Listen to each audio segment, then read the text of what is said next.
Assalamualaikum warahmatullahi wabarakatuh. Perkenalkan, nama saya Linda Handayani. Di sini saya akan menjawab atau menjelaskan beberapa pertanyaan. Nah, langsung saja, yaitu pengertian tentang penelitian ilmiah kelautan. Nah, istilah penelitian ilmiah kelautan atau marine scientific research dapat diartikan sebagai suatu penyelidikan ilmiah yang dilaksanakan dengan cara-cara tertentu dan tujuan-tujuan yang tertentu pula terhadap lingkungan lautnya sebagai objeknya. Tujuan penelitian ilmiah kelautan dimaksudkan untuk meningkatkan pengetahuan ilmiah mengenai lingkungan laut demi kepentingan umat manusia dan semata-mata untuk maksud-maksud damai. Secara tradisional, penelitian ilmiah kelautan dapat dibedakan menjadi 4 kategori pokok, yaitu ada physical oceanography yang berkaitan dengan mengenai ombak, pasang surut, arus, dan perubahan suhu. Yang kedua itu ada chemical oceanography yang berkaitan dengan studi mengenai kompleks kimiawi di lautan. Yang ketiga itu adalah marine biologi yang berhubungan dengan tumbuh-tumbuhan laut dan binatang laut. Dan terakhir itu adalah marine geology yang berhubungan dengan studi mengenai topografi dan sedimen dasar samudra serta kandungan mineral yang terdapat di dalamnya. Nah, pada prinsipnya, penelitian ilmiah kelautan dapat dibedakan antara penelitian ilmiah dasar, fundamental or basic research, atau penelitian murni, pure research, dengan penelitian ilmiah terapan atau applied research. Penelitian ilmiah dasar mengacu pada penelitian ilmiah yang dilakukan dengan sengaja untuk meningkatkan pengetahuan manusia mengenai alam atau lautan tanpa memperhatikan masalah penerapannya. Sedangkan penelitian terapan mengacu pada penelitian ilmiah yang dilakukan terutama untuk maksud-maksud tertentu secara praktis. Apabila penelitian ilmiah dilakukan secara khusus di suatu wilayah tertentu yang kemungkinan sumber daya alam hayati dan non-hayatinya mempunyai nilai yang penting secara ekonomis, maka bukan termasuk suatu penelitian ilmiah kelautan, tetapi merupakan eksplorasi sumber daya alam. Dalam hal ini, eksplorasi sumber daya alam dapat diartikan sebagai suatu kegiatan pengumpulan data atau penelitian ilmiah mengenai sumber daya alam hayati dan non-hayati, khususnya apabila dipandang bahwa sumber daya alam tersebut kemungkinan untuk eksploitasi mendatang dapat dimanfaatkan dan memberikan ketentuan secara ekonomis, dan kegiatan tersebut dilakukan dengan metode yang ada dalam rangka praeksploitasi. Di samping eksplorasi sumber daya alam, kegiatan survei hidrografik juga dikecualikan dari ruang lingkup pengertian penelitian ilmiah kelautan. Survei hidrografik merupakan pengukuran kedalaman laut atau tadi mengenai ombak, fenomena tentang air pasang surut dan alirannya. Survei batu-batuan bawah laut, gosong dan bayi-bayinya lainnya yang tidak diketahui lainnya di laut, yang dimaksudkan untuk mempersiapkan publikasi pelayaran sebagai pedoman berlayar. Juga mengenai daftar pasang surut, peta-peta arus, dan daftar suar laut. Survei hidrografik mempunyai rezim hukum sendiri yang diatur dalam pasal 21, 40, dan 56 Konvensi Hukum Laut PBB tahun 1982. Nah, beberapa asas umum bagi penyelenggaraan penelitian ilmiah kelautan diatur dalam pasal 240 Konvensi Hukum Laut PBB 1982, yaitu penelitian ilmiah kelautan harus dilakukan semata-mata untuk tujuan damai.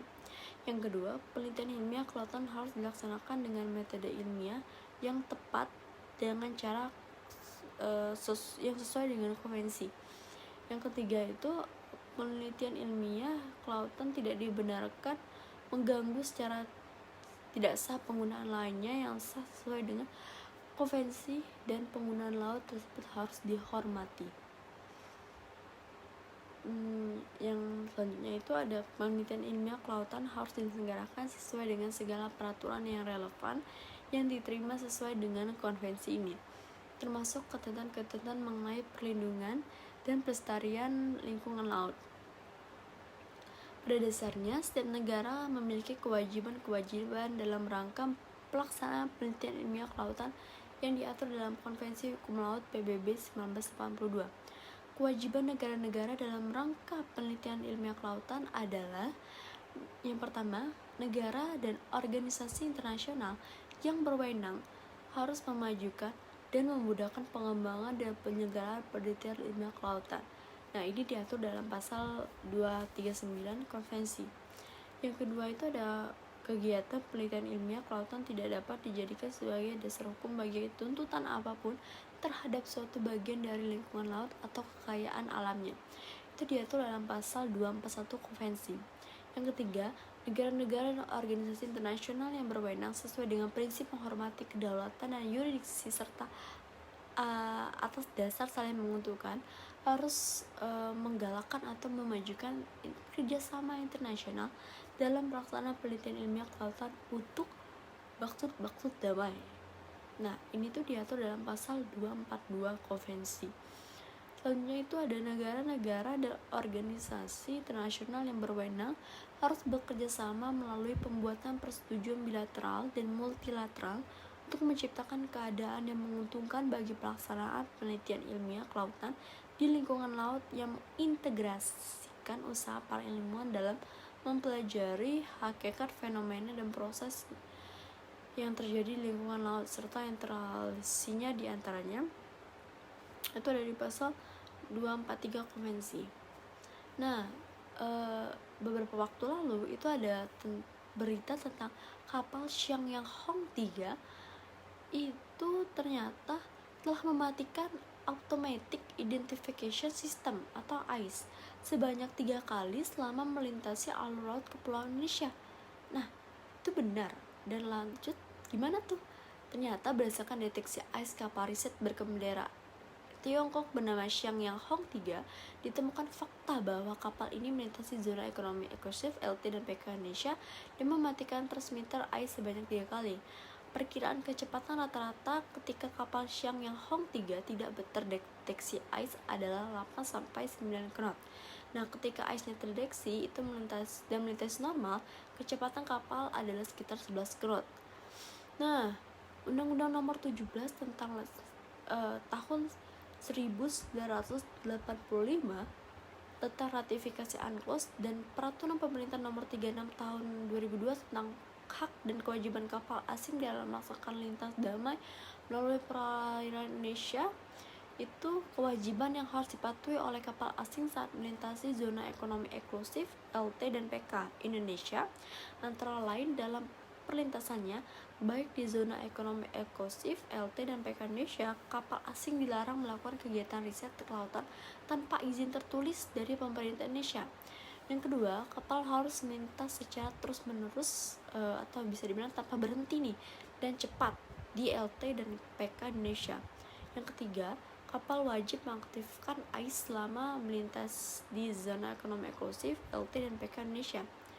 Nah, dari penjelasan lengkap di atas tadi itu dapat kita gambarkan bahwa riset kelautan berdasarkan UNCLOS izin tertulis dari negara pantai wajib didapatkan sebelum pelaksanaan kegiatan riset. Nah, pasal 245 UNCLOS tentang penelitian kelautan di laut teritorial mengatakan negara-negara pantai dalam melaksanakan lautannya mempunyai hak eksklusif untuk mengatur, mengizinkan, dan menyelenggarakan riset ilmiah kelautan dalam laut teritorialnya. Riset kelautan termasuk harus diselenggarakan semata-mata dengan izin yang tegas dinyatakan oleh negara pantai menurut persyaratan yang ditentukan olehnya. Nah, pasal 246 ayat 1 dan 2 UNCLOS tentang penelitian kelautan di zona ekonomi eksklusif itu ayat pertama, negara-negara pantai dalam melaksanakan yurisdiksinya mempunyai hak untuk mengatur, mengizinkan, dan menyelenggarakan riset ilmiah kelautan dalam zona ekonomi eksklusif dan di landas kontinennya sesuai dengan ketentuan-ketentuan yang relevan di konvensi ini. Yang kedua, ayat 2, riset ilmiah kelautan di dalam zona ekonomi eksklusif dan di landas kontinen harus diselenggarakan dengan izin negara pantai. Nah, lalu jadi bagaimana nih penjelasan atau jawaban dari penelitian ilmiah kelautan berdasarkan Anglus 1902, dan kita juga harus melihat dari hukum Indonesia gimana tentang tanggapan itu. Istilah penelitian kelautan itu kan di awal tadi sudah dibilang bahwa dia itu diartikan sebagai suatu penyelidikan ilmiah khususnya di kawasan lingkungan laut yang dilaksanakan dengan suatu cara tertentu demi meningkatkan pengetahuan ilmiah di bidang kelautan yang berguna bagi umat manusia. Nah, terdapat 4 jenis penelitian ilmiah kelautannya yang sudah tadi dikatakan. Ada physical oceanography yang membahas tentang ombak, pasang surut, arus maupun perubahan suhu. Yang kedua ada chemical oceanography, merupakan penelitian terkait kompleksitas kimiawi di kawasan laut. Yang ketiga itu adalah marine biology, yaitu suatu penyelidikan mengenai makhluk hidup yang tumbuh dan berkembang di laut. Yang terakhir itu adalah marine geology yang mempelajari tentang topografi dan sedimen dasar samudera beserta kandungan yang terkandung di dalamnya.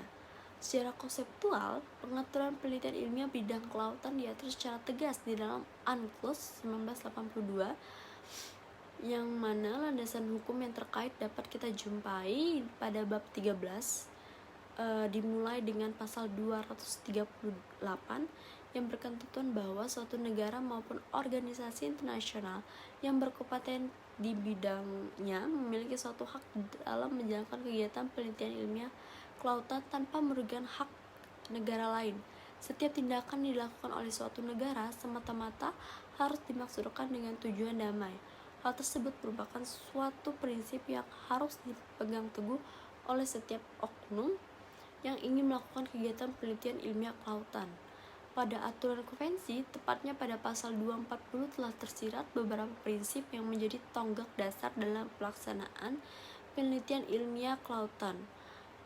Di antaranya yaitu penelitian ilmiah kelautan wajib dijalankan dengan maksud tujuan damai, wajib dilakukan dengan mengacu pada standar yang telah ditetapkan pada aturan konvensi. Nah, serta harus menghormati pemanfaatan sumber daya laut lainnya yang sah dari segi aturan, dari segi aturan konvensi, dan juga penelitian tersebut tentunya harus berdasarkan pada peraturan yang tertera baik di dalam konvensi maupun peraturan lainnya yang berhubungan dengan lingkungan laut. Dalam hal menjalankan kegiatan penelitian ilmiah kelautan dengan maksud tujuan damai, setiap negara maupun organisasi internasional wajib menjalin sebuah kerjasama internasional demi menjaga atau mencegah kerusakan terhadap lingkungan laut baik di wilayah yurisdiksi yang menjadi hak miliknya maupun di luar dari itu. Sebagaimana kita ketahui bersama, ternyata misalnya nih, kan ada prinsip warisan bersama manusia yang menjadi tanggung jawab bersama. Nah, kan laut itu bebas nih, tidak dapat dimiliki oleh siapapun. Namun sumber daya yang terkandung di dalamnya dapat digunakan oleh setiap manusia. Nah, lanjut itu selanjutnya itu ketentuan perihal kerjasama telah diatur pada pasal 242 yang menekankan pada sebuah konsep kerjasama yang berdasarkan prinsip penghormatan terhadap kedaulatan dan atas dasar manfaat bersama. Pada pasal 243 itu menegaskan bahwa kerjasama tersebut dapat berupa perjanjian bilateral maupun multilateral. Selanjutnya itu pasal 244 yang nantinya itu menentukan informasi yang ada terkait usulan penelitian ilmiah kelautan itu harus dipublikasi dan disebarluaskan seperti tujuan dari diadakannya dan pengetahuan yang hendak diperoleh melalui penelitian tersebut. Nah, dalam UNCLOS tahun 1982 itu ada aturan sanksi apabila terjadi sebuah pelanggaran yang dilakukan oleh para pelaku kegiatan penelitian ilmiah di kelautan. Nah, ini tuh di pasal 263 di mana setiap negara atau organisasi internasional agar telah menjamin bahwa riset yang dilakukannya sesuai dengan aturan konvensi dan bila mana nyatanya bertentangan, maka memiliki tanggung jawab untuk berkewajiban membayar ganti rugi akibat kegiatan penelitiannya tersebut yang menyebabkan pencemaran lingkungan laut. Nah, hukum tentang penelitian ilmiah kelautan juga dikodifikasikan dalam hukum Indonesia, yaitu Undang-Undang Republik Indonesia Nomor 1 Tahun 1973 tentang landas kontinen Indonesia, itu tepatnya pada pasal 1 huruf D hanya mengatur mengenai pengertian dari penelitian ilmiah kelautan yang disebutkan istilah penyelidikan ilmiah khususnya di landasan kontinen. Nah, pada pasal 5 juga dijelaskan bahwa aturan penyelenggaraan penyelidikan tersebut diatur pada peraturan pemerintah. Yang kedua, pada Undang-Undang Republik Indonesia Nomor 5 Tahun 1983 tentang Zona Ekonomi Eksklusif, itu sedikitnya membahas lebih luas perihal izin dari diadakannya kegiatan tersebut. Nah, tepatnya pada pasal 7 menegaskan bahwa penelitian ilmiah kelautan khususnya di zona ekonomi eksklusif hanya dapat dilakukan atas izin dari pemerintah Indonesia yang berdasarkan persyaratan yang ada. Nah, yang ketiga, Undang-Undang Republik Indonesia Nomor 27 Tahun 2007 tentang pengelolaan wilayah pesisir dan pulau-pulau kecil mengatur pula mengenai penelitian ilmiah khususnya di kawasan pesisir dan pulau-pulau kecil yang merupakan sebagai kekayaan sumber daya alam yang dikuasai oleh negara.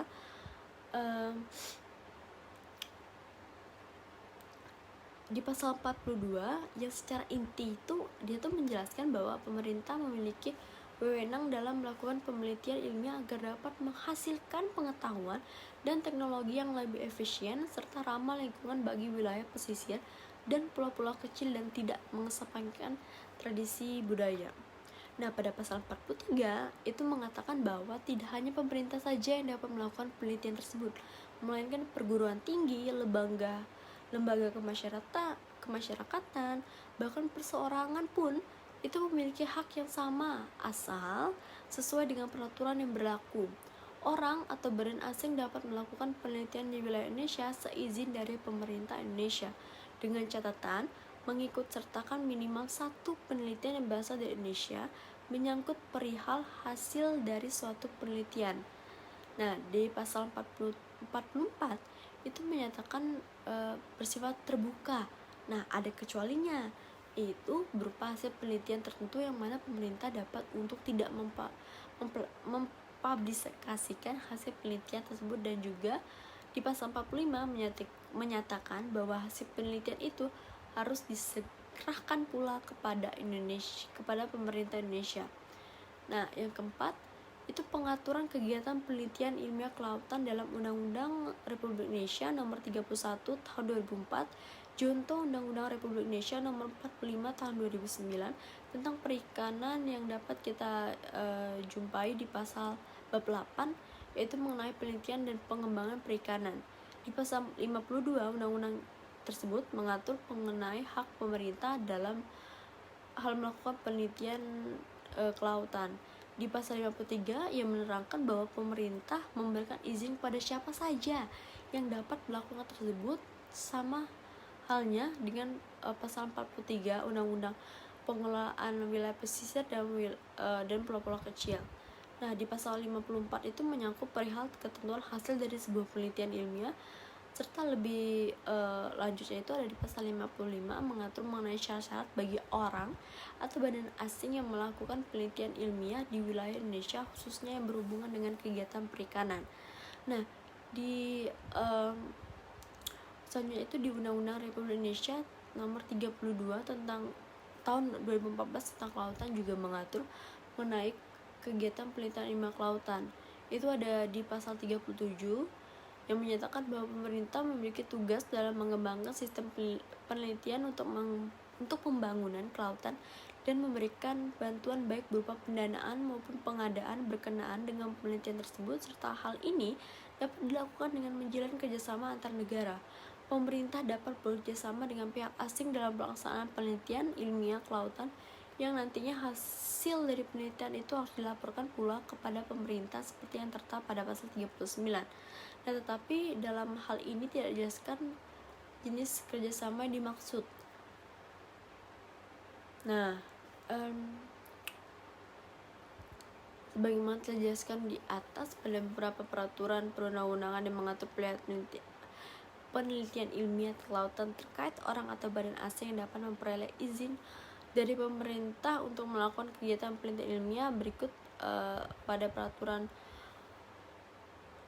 pemerintah Republik Indonesia nomor 41 tahun 2006 tentang perizinan melakukan kegiatan penelitian dan pengembangan bagi perguruan tinggi asing, lembaga penelitian dan pengembangan asing, badan usaha asing, dan orang asing. Lebih lanjutnya itu ada di pasal 2, itu menerangkan bahwa izin tersebut dikeluarkan oleh menteri dalam bentuk tertulis berdasarkan beberapa pertimbangan yang ada.